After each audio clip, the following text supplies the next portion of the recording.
খুব বেশি সময়ই আমার সাথে এই ঘটনাটা হয়, মানে আমিও দরজাটা বন্ধ করে বের হই, তার হয়তো 2-3 সেকেন্ড বা 2-3 মিনিট আগে লিফটটা বন্ধ করে। লিফটে পাওয়ার থেকে কিন্তু লিফট কাজ করে না।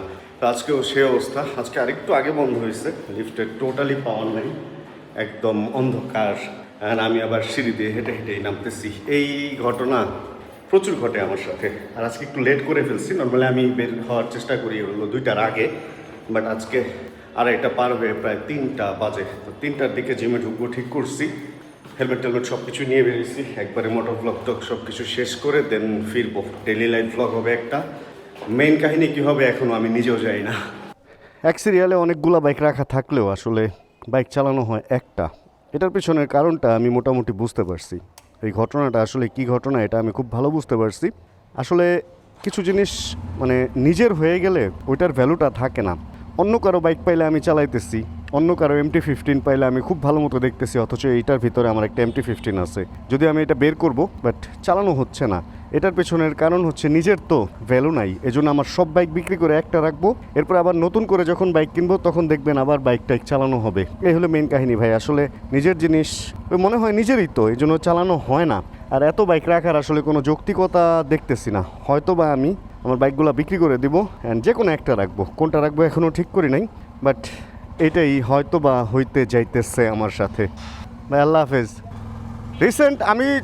রিসেন্ট না, আসলে সবসময় তো বাইক সাবধানে চালাই, তবে ইদানিং একটু বেশি সাবধানে চালাই, কারণ দেখেন আমার হাঁটু দেখা যাইতেছে, হাঁটু পা সব দেখা যাইতেছে। আমি এই গরম আসার পর থেকে পুরাপুরি হাফ প্যান্টের উপরে আছি, মানে একদম। ঘরে তো হাফ প্যান্ট পরেই থাকি, দেখা যায় যেই টাইমটা আমি ঘরে না থাকি, মানে যে টাইমটা আমি যে টুকটাক বের হই 60 ফিট আগার গা বা আশপাশে, আমি হাফ প্যান্ট পরে চালায় দিই।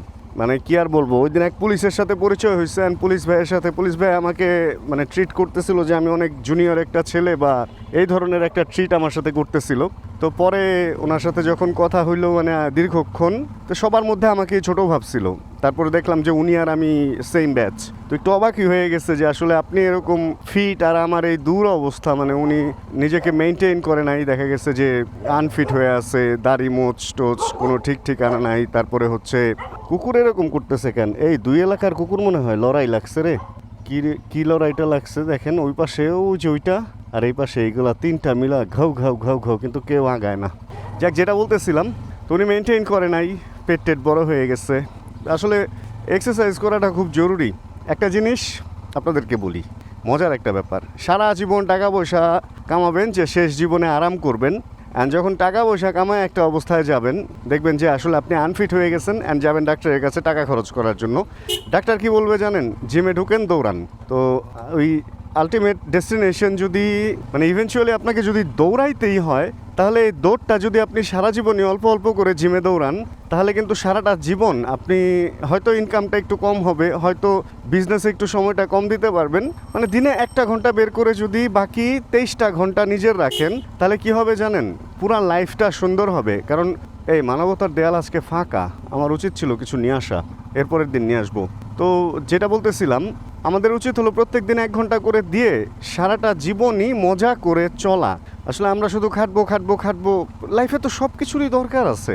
আপনি যদি আর বেশি না 50 বছর আগে যান, গ্রামের যে জীবনযাত্রা দেখেন, ওনারা কাজ করতেছে, সন্ধ্যায় এসে শুইতেছে, বাচ্চা জন্ম দিচ্ছে, আবার কাজ করতেছে, সন্ধ্যায় এসে শুইতেছে, নর্মাল একটা লাইফ। আর আমরা এখন কি করে ফেলতেছি, মানে ভেঙে তো আসলে বলা যেতেছে না, আমরা শারীরিকভাবে সুস্থ অনেকেই থাকতে পারতেছি না। অ্যান্ড শারীরিক অসুস্থতার কারণে বিভিন্ন রকম ঝামেলা এই সেই এগুলো তো আছেই। সব মিলে একটা মানে একটা আনহেলদি লাইফ, একটা আনহ্যাপি লাইফের দিকে মনে হয় যে আমরা রওনা হইতেছি, যেটা আসলে উচিত না, তাই না? এখান থেকে আমাদের একটু হেলদি লাইফের দিকে অবশ্যই যাওয়া উচিত।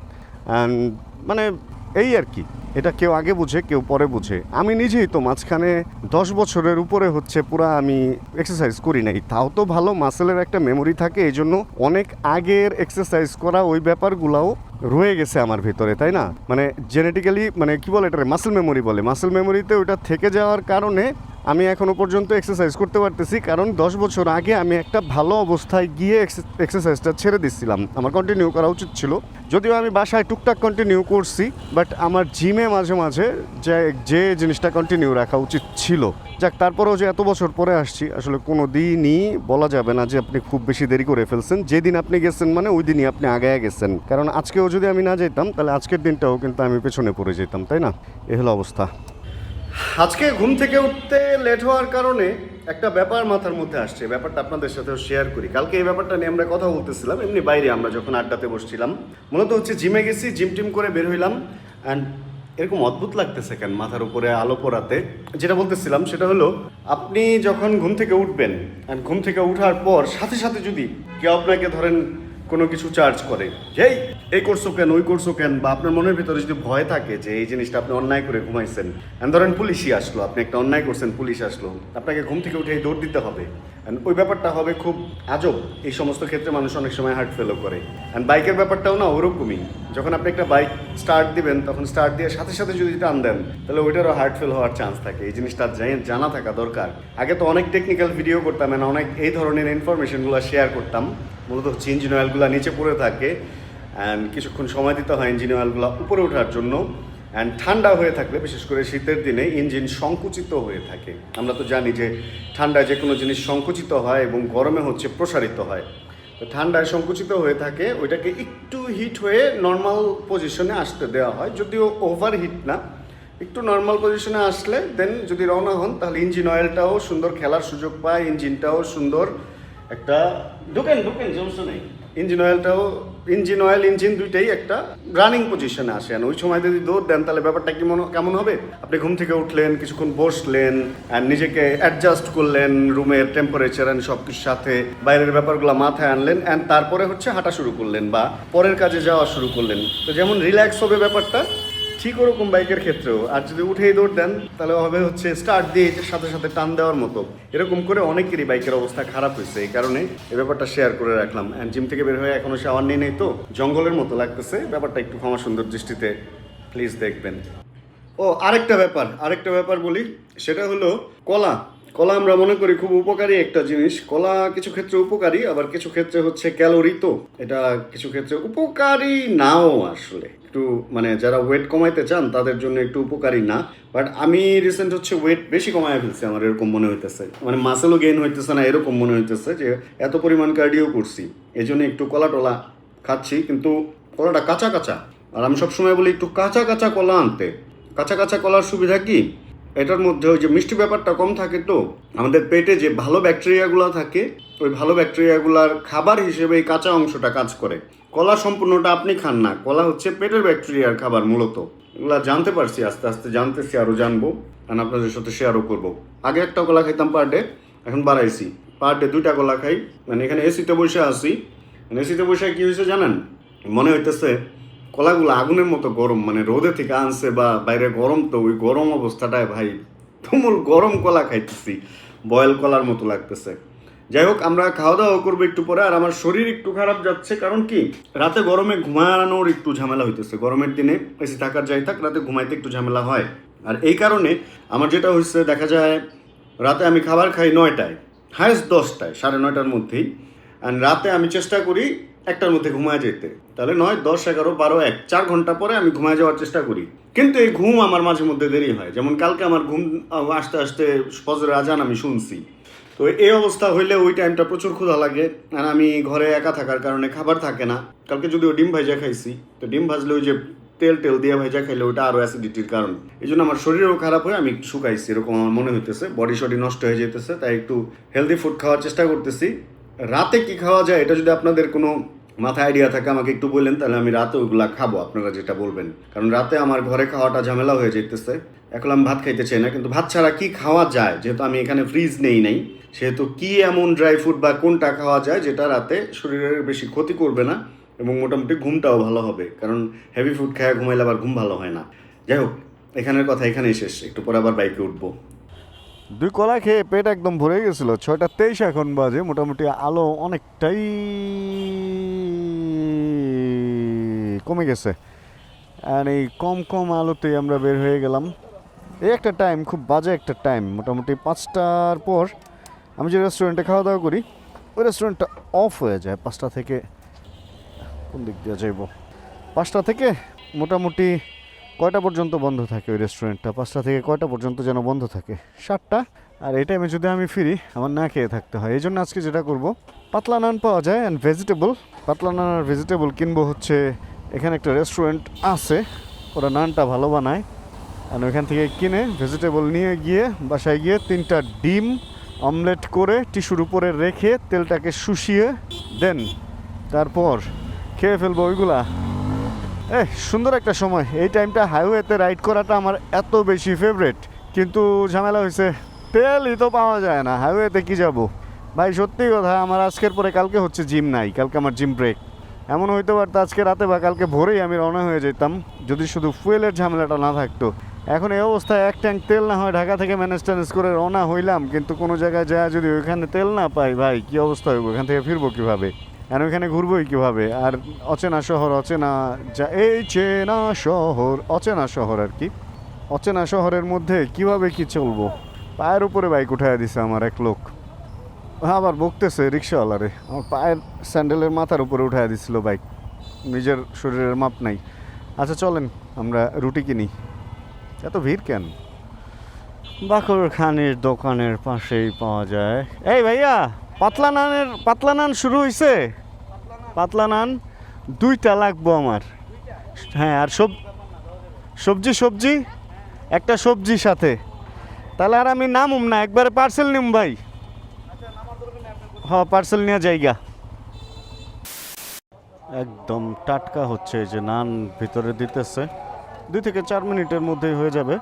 আর সবজি এখনও রেডি হয় নাই, এই কারণে হচ্ছে মুগ ডাল আছে বললো, মুগ ডালই নিয়ে নিতেছি। 2টা রুটি আর মুগ ডাল হলো টাকা 20 টাকা, আর 2টা রুটি হলো 20 টাকা, তাহলে 20 40। এখানে 40 টাকায় আমার কাহিনী খালাস। পুরিও পাওয়া যায় ছোট এবং বড়, কিন্তু আমি পুরি খাই না, পুরি একটা অস্বাস্থ্যকর খাবার মোটামুটি। ভাই আল্লাহ হাফেজ। মোটামুটি কতক্ষণ লাগলো? 5 মিনিট লাগে নাই, 5 মিনিটের নিচেই আমার টোটাল ফুডটা রেডি হয়ে গেছে। অ্যান্ড এবার এখানে আছে হচ্ছে মুগ ডাল।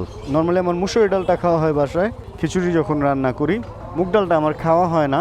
আর ডালের সিস্টেম হলো, ডাল চেঞ্জ করে খেলে আপনার শরীরের ডালের যে প্রোটিনটা ওটা ভালো কাজ করবে। একই ডাল যদি আপনি রেগুলার খেতে থাকেন তাহলে ওটা আপনার শরীরে ওটা অভ্যস্ত হয়ে যায়। অ্যান্ড এখানে তো পুরা রাস্তাটা যে হারে জ্যাম পড়ছে, বেটার হবে আমি একটু সামনে থেকে এদিক দিয়েই ঘুরে আসি। ভিতরের রাস্তাগুলো চেনার কারণে জ্যামজটলা থেকে অনেক অনেক অনেক রেহাই পাওয়া যায়। একটু ঘুরে আসতে হয়, কিন্তু এক জায়গায় দাঁড়ায় থাকতে হয় না। আমার যদিও এখন ভালো সামনে থেকেই ঘুরে আসতে হবে, কিন্তু ওই ভিতরে দিয়ে আসলে গড়ে পড়তে একই। এখানে বসে থেকে তেল পুড়তাম, আর এখানে চলে তেল পুড়তেছি। যাই হোক, এখন ডিম অমলেট অ্যান্ড দেন প্রোটিনের অভাব ওইখানে, অ্যান্ড মুগ ডাল অ্যান্ড কার্বোহাইড্রেটের অভাব পূরণ করব হচ্ছে 2টা পাতলা নান দিয়ে। এটাই এখন আমার সান্ধ্যকালীন খাবার, যদিও এটা আমার সেকেন্ড মিল, মানে মিড ডে মিল এটা আমার। অ্যান্ড রাতে আমি আরেকটা মানে ডিনার করব, সেটা 10টার দিকে। আর আজকে আমার একটু খাবার রাখতে হবে রাতে, যাতে কোনো কারণে যদি এমন হয় যে আমার ঘুম আসতেছে না বা কিছু, যাতে আরেকবার খাবার খেয়ে নিতে পারি রাতে। কালকে আমার এই ঝামেলাটাই হয়েছে, কালকে ভোর পর্যন্ত আমি না খেয়ে থাকার কারণে মানে আজকে আমার শরীরটা ভালো যাইতেছে না। অ্যান্ড কই দিয়ে কই ঢুকতেছি, এখান থেকে তো মেন রোড দেখা যেতেছে। অ্যান্ড আমি আমার এই বাপের জন্মে এই রাস্তায় এর আগে কখনোই ঢুকি নাই। অ্যান্ড এই রাস্তাটা কি সুন্দর নষ্ট করছে দেখেন। প্রতিটা মানে কয়েকদিন আগে ঢালাই হয়েছে রাস্তাটা, এত সুন্দর ঢালাইটা এত সুন্দর নষ্ট করার কথা মনে পড়ছে ঢালাইটা হওয়ার পরে। যাই হোক, মিরপুরের একটা ব্যাপার আবার ভালো, রাস্তাঘাট নষ্ট হইলে ওইটা আবার খুব তাড়াতাড়ি ঠিক হয়ে যায়। মানে খুব বেশি দিন পর্যন্ত মিরপুরকে বাজে অবস্থায় রাখে না গভর্নমেন্ট। এই জিনিসটা আমার কাছে খুবই ভালো লাগে। মানে গুলশান, বনানী বা এই ধরনের যে অভিজাত এলাকাগুলো, ধানমন্ডি, এর সাথে মিরপুরটাও এখন যোগ হয়ে গেছে যে একটা সুন্দর শহর বা একটা গুছানো শহর হিসেবে, অ্যাটলিস্ট রোডঘাটের দিক থেকে। এই রে, সুন্দর একটা সিগন্যাল ছিল, পার হয়ে যেতে পারলে ভালো হতো, কিন্তু পারলাম না। এদিক দিয়ে উঠাই দিব না, থাক, নর্মালি নিয়ম মতোই যাই, একটু না হয় সময়ই লাগলো। যে সময়ের জন্য এতখানি ঘুরলাম সেই সময়ই তো লাগতেছে। এদিক দিয়ে উঠায় দিলে ভালো করতাম, অনেক আগে আগে চলে যেতে পারতাম। আর এখন এই যে সিগন্যালটা আমিই পড়লাম, দেখেন সবাই চলে যেতে পারছে, একমাত্র আমি এসে এই সিগন্যালে পড়ছি। এই জিনিসটা আমার সাথে অনেক হয়। বেটা কি টান্ডা দিছে ভাবছে আমি ওর আগে যদি ঢুকায় দিই, চেহারার মধ্যে একটা বাজে ইন্টেনশন যে ওর চেহারায় বোঝা যেতেছে এটা। আচ্ছা, ভাগ্য ভালো থাকলে এরকম ঘুরা যাওয়াই যায়। যাক, আমরা আজকের ভিডিও থেকে বিদায় নিয়ে নিই, যেহেতু ডে লাইটও চলে গেছে। যদি আজকে এই ভিডিওতে ছোটো কোনো কিছু ভালো লাগে তাহলে ছোটো করে একটা লাইক দিয়ে দিন। চ্যানেলে যদি নতুন হন প্লিজ সাবস্ক্রাইব করে আমাদের ফ্যামিলি মেম্বার হয়ে যান। জানাবেন কে কোন জায়গা থেকে ভিডিও দেখছেন। আর যতক্ষণ পরবর্তী ভিডিও নিয়ে আবার আমি না আসতেছি, ততক্ষণ ইনশাআল্লাহ আমরা থাকবো ভালো, আমরা থাকবো সুস্থ এবং করতে থাকবো চিল ইনশাআল্লাহ। আজকে নতুন রাস্তা দিয়ে যাই, সব রাস্তা দিয়েই এখন চিনে ফেলছি, একটা আইডিয়া হয়ে গেছে, একটা নেভিগেশন মাথার মধ্যে সেট হয়ে গেছে। তো এই রাস্তাটা আমি আগে একবার ঢুকছিলাম, দিনের বেলা অনেক অন্ধকার থাকে রাস্তাটা, এই মোড়টা থেকে ঘুরে একবার চলে গেছিলাম। প্রথম দিকে যখন এই এলাকায় আসছিলাম তখন আমি এখানে ঢুকে ভয় পাইছিলাম, কিরে এত অন্ধকার, এরকম ঠান্ডা ঠান্ডা, এই জায়গাটা অনেক ঠান্ডা থাকে। সুপার সুপার, পুরা চিল। আমরাও করতে থাকবো ইনশাআল্লাহ chill chill bro. Check the mic and make sure it sound right, boys.